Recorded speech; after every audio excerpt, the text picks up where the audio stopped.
Hey guys, Abraham here, and in today's video I'll be showing you how to do a full shell replacement of a Game Boy Advance. I'll be putting everything you need to do this yourself in the description. Here's my old Game Boy that I'll be reshelling. As you can see, it's pretty scratched up, and I've lost the battery covers, so I've just been using duct tape. It's not in very good condition. Here's the shell that I'll be replacing it with. It is a cool ruby red color that I personally really like.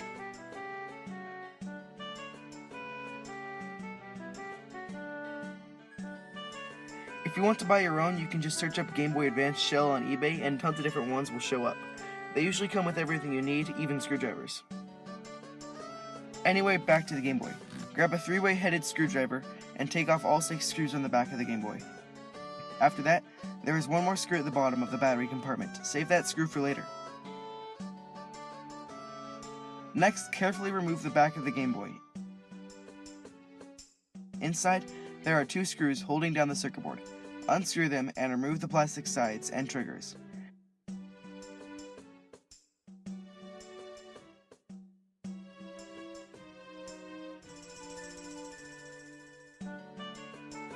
Next, carefully flip up the circuit board. Be careful not to damage the flat cable of pins connecting the screen to the circuit board.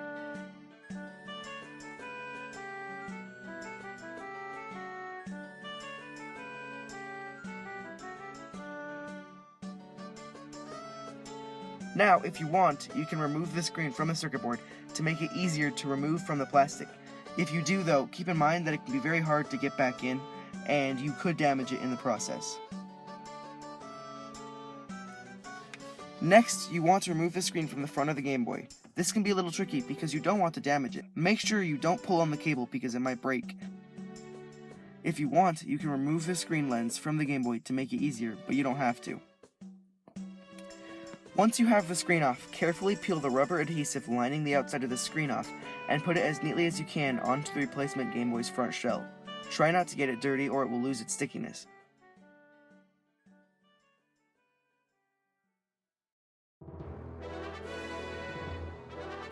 Now, if you unplug the screen from the board, plug it back in. Make sure to go slowly and keep a steady hand, and also make sure that it goes all the way in. Next, carefully place the screen into the replacement shell on top of the rubber. Make sure it's facing the right direction as well.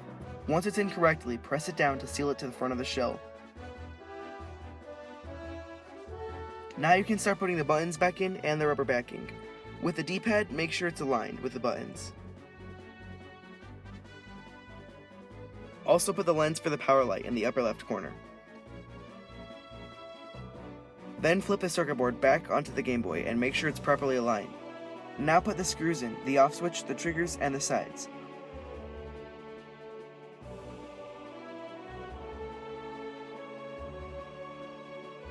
Once it's all in the right place, you can put the back on.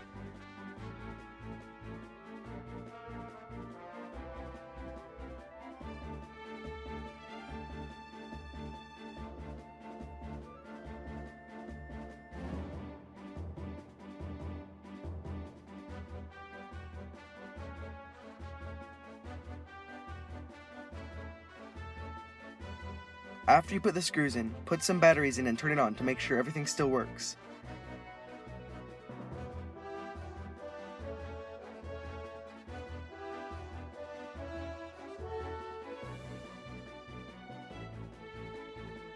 Now you can put the screen lens on. Before you do, make sure the actual screen is clean, because there will be no way to clean it afterwards. Remove the paper cover off the back, put it on the shell, and gently press down to seal it to the Game Boy. There is a plastic film on the front of the lens, so remember to remove that as well.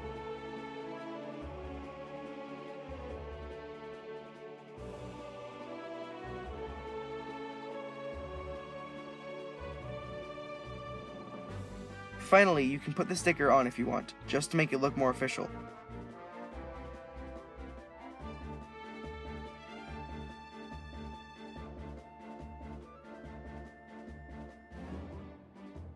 And there you go, a custom colored Game Boy that looks brand new. I personally love the look of this Game Boy. Anyway, thank you guys so much for watching. I hope this video helped. If you have any questions, feel free to ask in the comments and I'll try to answer them. Also remember to like the video and subscribe. I'd really appreciate it. See you next time.